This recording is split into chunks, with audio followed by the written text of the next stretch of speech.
Humans, cyborgs, and androids. Welcome to episode 12 of Away from the Keyboards, the number one show in a parallel dimension. Today, we have a great conversation with Erik around coaching and Agile. Want to know how to explain agility without using the word Agile?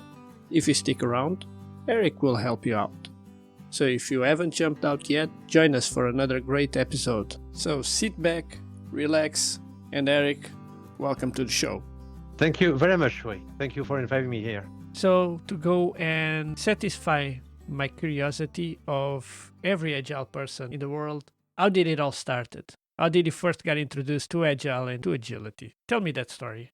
Actually, I was at that time, I think it was in 2018, I was at that time a trainer for all kind of things in the previous company I was working for. And they just started to work with Agile. And for me, it was just a vague thing. I never really, I was not yet in the software industry yet. So it was really far from what I knew back then. It was kind of intriguing me. So I tried to, understand a bit what it stood for. And when the same company started to scale up, because they started with just a few teams, it worked fine. So they wanted to scale up the agile organization, and then they were looking for scrum masters. So they were like, let's not hire a lot of scrum masters from the outside world, but we have a lot of very good people, in house. Let's just maybe offer anyone who would like to explore this world to just give it a try and see if the mindset fits already with the scrum master job. And whoever is interested, just have a talk and see if you might become a new Scrum Master. And I was really, really, when I read the job description, it was a combination of all the things that I love to do, all the things that I knew I could do well, and also all the things that I wanted to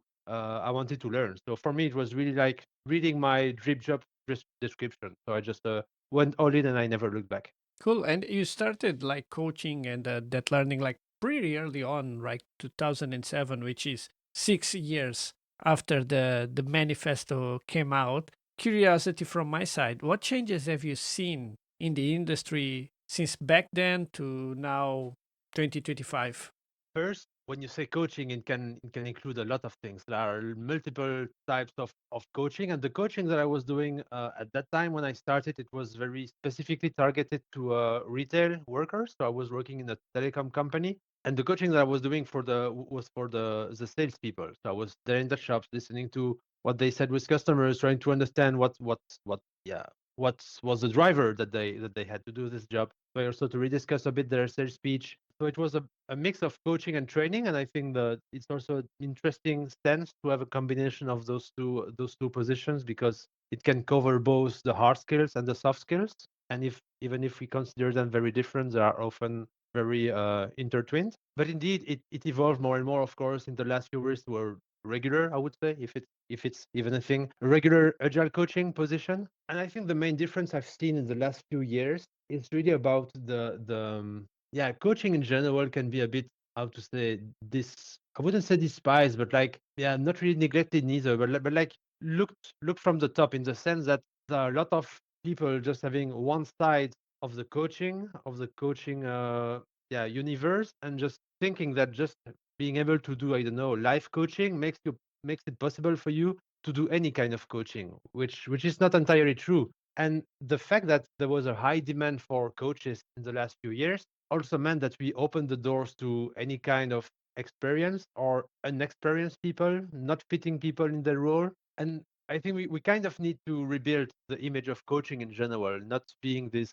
cliche of the coaches only asking questions and never giving any solutions or replies. This kind of philosophical approach of coaching, just being there and doing nothing and just asking the key question after 1 hour and a half. I think it's not really the kind of position that most companies are looking for. And I really feel like we need to get back to a more practical, hands-on coaching, and really something in which we get our hands dirty as well. Yeah, I tend to agree because if the only thing that you're doing is just asking questions, well, it's like me now. You're just an interviewer and you're not really creating any impact. You're just like, yeah, making information flow, which kind of leads me to my follow up because agile coaching is one thing, life coaching is another thing. Completely agree with that. How do you describe your role as an agile coach to someone that never heard about agile coaching or agile at all?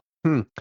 It's a good one because I think it's a struggle that I've been having since I'm doing this job. I think since 2018 when when I first wanted to get interested and I explained around me why I was interested. This is where the challenge started to explain the role clearly. And at my big surprise, 7 years later, it's not really easier actually. So I would tend to start with the motto: meet the people where they are, depending on what is their current understanding on this kind of role. I would say I will explain in a different way. Of course, if I meet a software developer, I can just explain that I'm a Scrum Master, Agile coach, and usually they understand what it is. Maybe there is a misunderstanding based on past experiences of their Scrum Master or Agile coach, so I just need to explain my own approach. But if I'm talking to somebody who is doing a totally different job, I don't know, a construction worker, a psychologist, anything like this, I would just go like, yeah, I'm just helping software development teams to deliver software better and just help them to self-organize and get rid of the administrative hassle that most companies are struggling with at the moment. Basically, you approach your explanation to the person itself because, as you mentioned, there is often many misconceptions and people already have some preconceptions depending on the scrum masters or agile coaches that they worked in the past, so it's good to adapt to it. Before we talk a little bit more about your coaching style, there is a recurrent segment in the show named Pass It Forward, and is where a guest gets the chance to pass a question to another guest. And the previous question comes from our guest, and what he wanted to ask you was, how do you explain agile without using the word agile? It's a very good one. I don't know who your previous guest is, and I don't know who if he knows me, but maybe he hates me for mentioning this question. It's a very good one, and I could even try to explain agile without using the word waterfall, because usually it's how it goes. Like you compare to something different to try to make your point. I would say that agile is a way to develop a product. I wouldn't mention software because it goes broader than this. It's a way to develop a product while keeping the final user in the loop at all steps of the development. It's a means to an end to avoid this moment in which your team spends 2 years building something that the customer doesn't want in the end. It happens a lot in the past. I think we all have those kind of experiences around us that, well, we spend a lot of time working on something and at the end it's not what the user or the customer wanted. Yeah. Sometimes even with our own personal projects, we just start investing time on it, doing a lot of other things, and if you don't iterate often, you're going to figure out that after investing a lot of time, oops, that wasn't the right question. Going more into your coaching style and what you bring to the table, how do you approach coaching your teams that are very new to agility? Like, for example, we are just talking about it, like these projects that go forever and this waterfall, which still happens in many companies. Some people never got introduced to agility yet. So, how do you approach coaching those teams? Again, I will refer to the motto: meet the people where they are. I'm not aiming, and I think it should never be the aim to create the perfect agile team that checks all the boxes. I could totally live with a team like not doing something that are considered basic in some frameworks, because the main part that I'm doing when I'm joining a team is just to understand how they work and understand what the challenges are. It can seem very, very basic and a bit fluffy to say, but still, I think it's a step that we either miss or go too quickly on. But without understanding the team's challenges, ways of working, even old habits, etc., it's difficult to operate a change. And also, even if you understand that the team needs something, suggesting a change will not have the same impact if the team doesn't really grasp the importance and the impact of the potential dysfunction that they have. So I tend to sometimes consider myself as a slow Scrum Master or a slow Agile coach, because I'm not pushing changes every day. Like I'm not every day, like, yeah, we should do this. I saw something online. Let's try this. Let's try this. Let's do different type of things. And the quality of my job doesn't depend on how many things are proposed or how many things I try to change. The quality of my job can be measured by how those changes are actually implemented and followed up on the long run, if even after I leave. This is how I would consider my type. I just like to stay close to the people. I like to stay really close to the development teams, but as well have a strong connection with the leadership. So I try to be the link between all of it to understand the different challenges because all parties have different goals, and we need to realign a bit all of this at some point. It's also something that I consider as one of my assignments as an agile coach or scrum master. That sounds like a similar approach to how I've took over the years, which sometimes even led me to a bit of frustration because you kind of know what works, but the team is reluctant to it. But you know, once they go into that kind of approach, it will be better. So you kind of almost have to let them fail on purpose to figure out that there is a better way. So do you ever add this kind of experiment where, like, yeah, you just need to let someone fail and then they will learn something that you already know it works? I think it happens now all the time because it's the only way to make a change that people will actually keep on the long run again.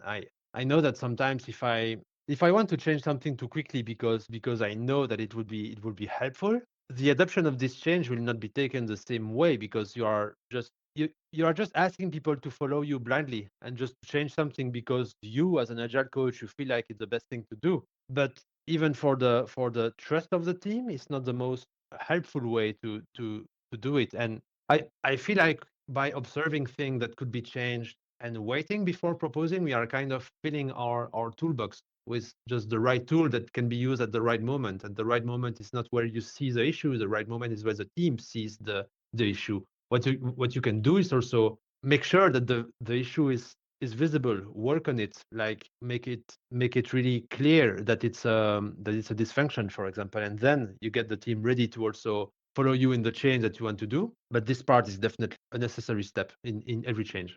And when it comes to new leaders coming into agility, do you have any techniques that help you out when you're trying to explain to new leaders what agility is, what are the benefits of agility that they never saw before? Mhm. It's a good question because I think it's when you read everything about Agile, when you read the Scrum guide, it always focuses on the team and the people who do the work, and of course, it's a crucial part of it. But most in 2025, I think most of the organizations working with Agile, or at least a big part of them, are big corporate companies or governments, but big stuff. It's not really Agile is not only for the startups anymore. And joining a company, a big company, with only the knowledge of what you need to do with the team, you only start with half of the situation. What we read a lot is, yeah, I feel like there is this kind of, I wouldn't say conflict, but dichotomy or something between the agile mindset and the middle management with the micromanagement, etc. And a bit like, yeah, management is evil and agile is the key, something like this. And once again, I will go back to the same motto: meet people where they are. Sometimes micromanagement is not just the reflection of somebody with bad intentions or something. Like if somebody has worked 20 years or 25 years in a certain industry, and the only thing that they've seen around us is micromanagement, then of course it's something that they will apply because they didn't see anything else. So once again, meet people where they are. If I see somebody like having this kind of practices or approach, or and I see that it's harming the team, or is a risk for harming the team, then I will just make it clear. Okay, what is the goal for you of adding the pressure on the team? What is the goal of adding twice per day if this certain feature is going to be delivered on time? We come from a time, from, I don't know, from the industry period like 60, 70 years ago, where the carrot and the stick was maybe something that the people needed to get others, yeah, doing the work. But we are not in the same industry anymore. We are working with knowledge workers. We are hiring smart people with a strong expertise doing their job, and we need to trust them. And it would be a bit my message to the leadership. But I don't mean by saying that all the leadership that I've been working with are this type. So voilà. Again, maybe it's easy to fall into cliches by taking this topic. Usually, again, the direction of the leadership and the direction of the team should at some point be aligned. If they have conflicting goals, then of course we will have conflicting people because then they will work towards different directions. If we can get the team and the leadership aligned, then it's way easier. But once again, it takes time. It just takes time understanding their main challenges first and trying to come with a proper response. Just doing it over and over again is the best way to also build trust and have a long-term working relationship. I think what you mentioned is kind of the crucial part, proper goal setting and making your goals very clear to everyone. Because if everyone's goals are aligned, very unlikely that you need to micromanage it. Because when you're like setting up sprints, you start with a goal. If you're setting up like your performance evaluations, you start with a goal. It's all about very goal focus. Kind of leads me to what I can see in the back, which I love it because I do also. I have a saying that I share with all my teams is no ticket, no work. So, and you have there, keep calm is on the backlog. How important do you see that statement when you're talking with stakeholders and to kind of manage their expectations that, yes, it is in the backlog? As in everything, communication is the most important. If we commit on doing something for next week, but I already know that I will only be able to do it in 3 months, of course we'll have issue because in 1 week we'll be like, hey, okay, what's up? Where is my thing that I ordered you? So we must understand also the expectation from the other side if the real situation was not clearly mentioned, yeah, at the beginning. So I think more than having something on the backlog, which the most important is having clarity on the backlog, clarity on everything that you do, clarity and honesty about the fact that yes, we have it on the backlog, but it's not the most priority thing that we have on it because we have also this for other stakeholders. And as long as this is clear, usually it goes smoothly with the stakeholders. The biggest conflict I've seen with stakeholders are usually when I wouldn't say for promises, but some commitments have been done with already the idea that it would not be possible. Like you try to keep them calm on the short term, but it's only a way to make them even angrier on the long run. Yeah, it's pushing the problem forward a tiny bit. Yeah, it's what we do as humans, yeah, most of the time. But we need to face the consequences as well. And talking about problems, following up on that, what do you think, at least in your view and your experience, is the hardest part of being an agile coach?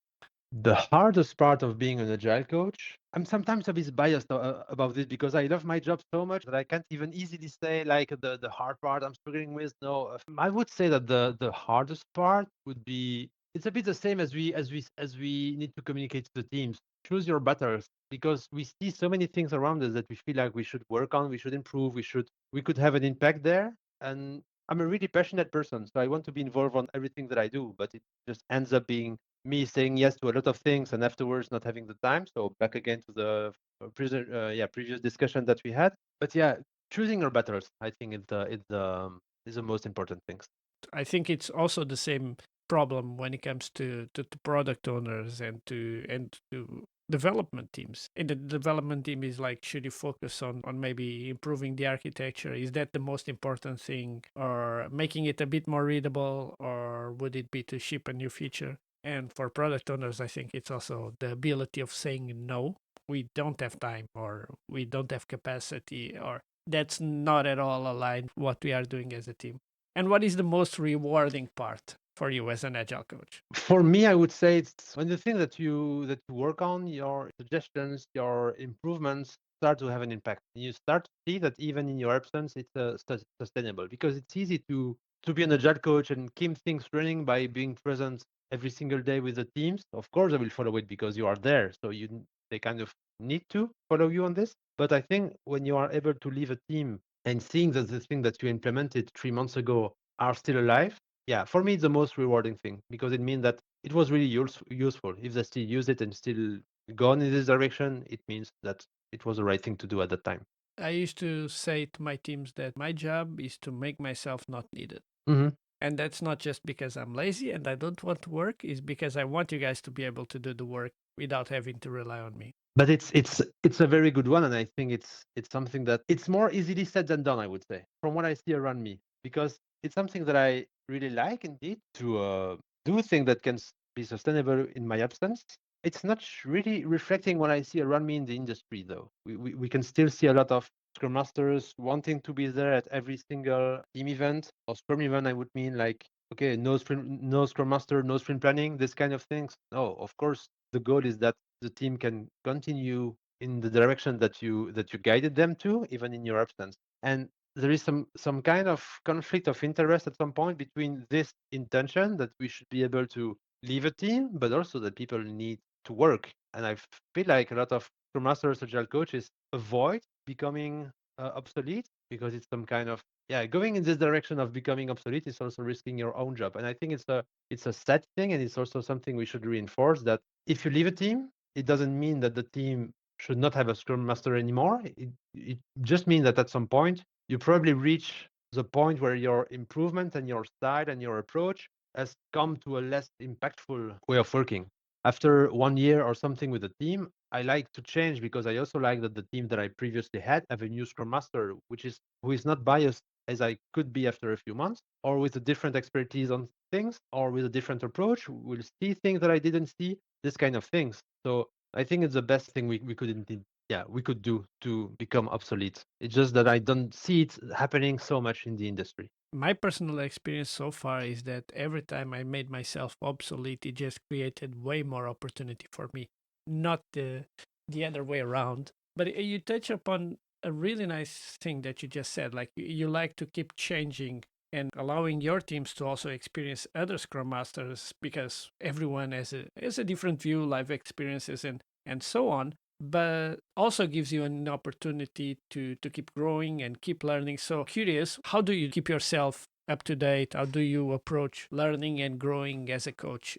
I would see it as two different parts. The first one being I like to learn based on something that I can use directly and that can bring value directly. For example, in my current client, there is in one of the teams that I'm going to take care of, they are starting to explore Dora metrics. Okay, I'm not experienced with Dora metrics, but now I want to learn Dora metrics. It was not in my learning backlog 1 month ago, but the fact that it's now something that the team wants to explore, yes, it's something that I should also have some expertise on as an agile coach. I don't have it yet. So now that there is a practical opportunity to apply this knowledge, I want to learn it because I want to be there to support my team in this current exploration. So I would say it's either based on specific needs that are just along the way, like same with the OKRs. I realize the same client I'm currently working with, we are working with OKRs. A lot of more and more companies are working with OKRs. However, the overall OKR knowledge, it's a bit the same as Scrum, I think. Based on a few years of implementations, everyone had their own interpretations, and you really see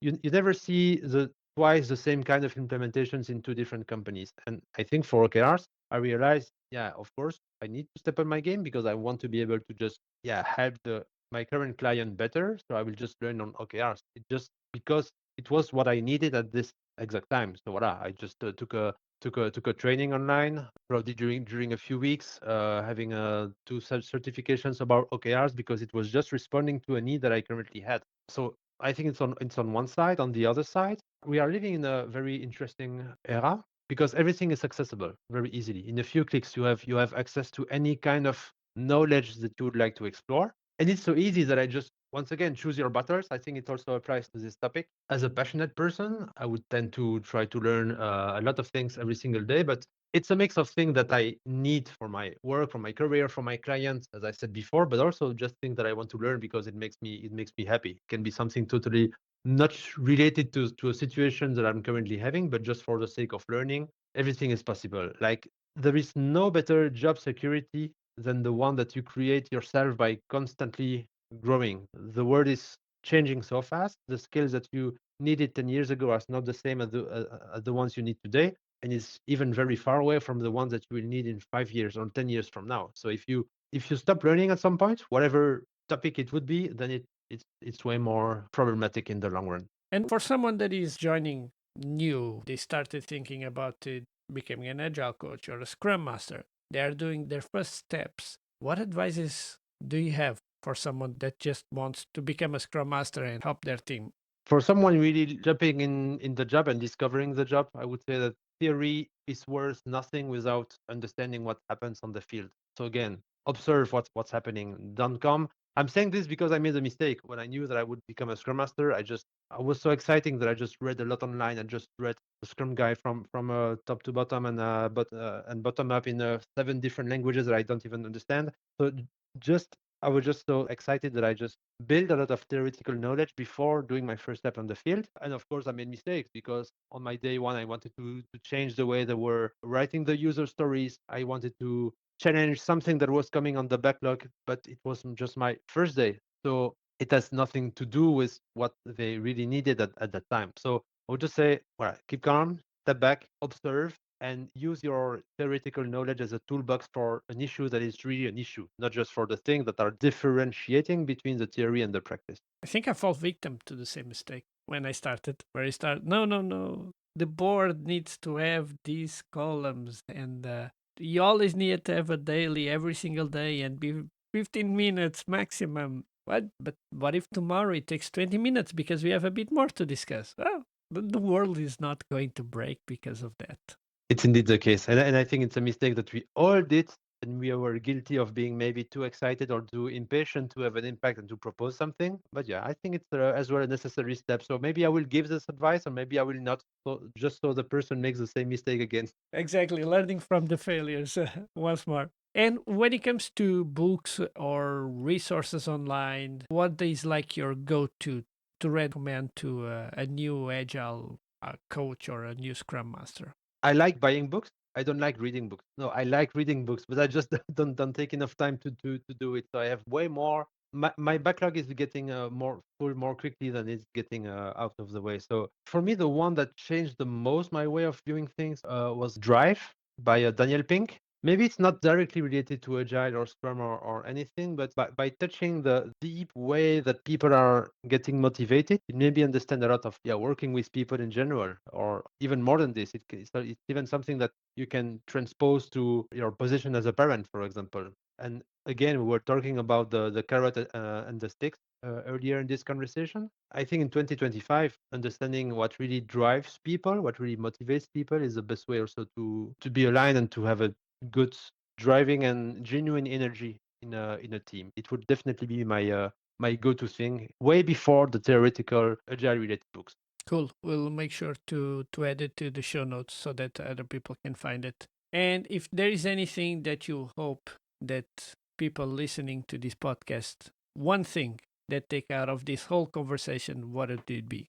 I would say make an impact. Just whatever you do, we are not just there to work 8 hours a day just to get busy. We are there, whatever, or think about the impact that you will have at the end of the day or of the week. Just make sure that you make an impact. Cool. Eric, thank you so much for having this chat to me, coming to the podcast. If people want to know more about you, if people want to find you online, reach out to you, what are the best ways for them to do so? For now, the best way is to reach out to me on my LinkedIn profile. My wife is supposed to build me a website because she's a website designer, but she's leaving the room right now. But she's it's on her backlog. I'm just trying to make it a bit higher for now. But for now, just reach out to me on LinkedIn. I'm happy to connect with people. I'm happy to just have a chat and meet new people. It's also my passion.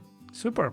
And for anyone still listening, if you enjoyed the show, if you think that you got any value out of it, please drop us a like and subscribe to the channel. That helps a lot. And to everyone else out there listening, keep calm, put it in the backlog, and see you again away from the keyboards.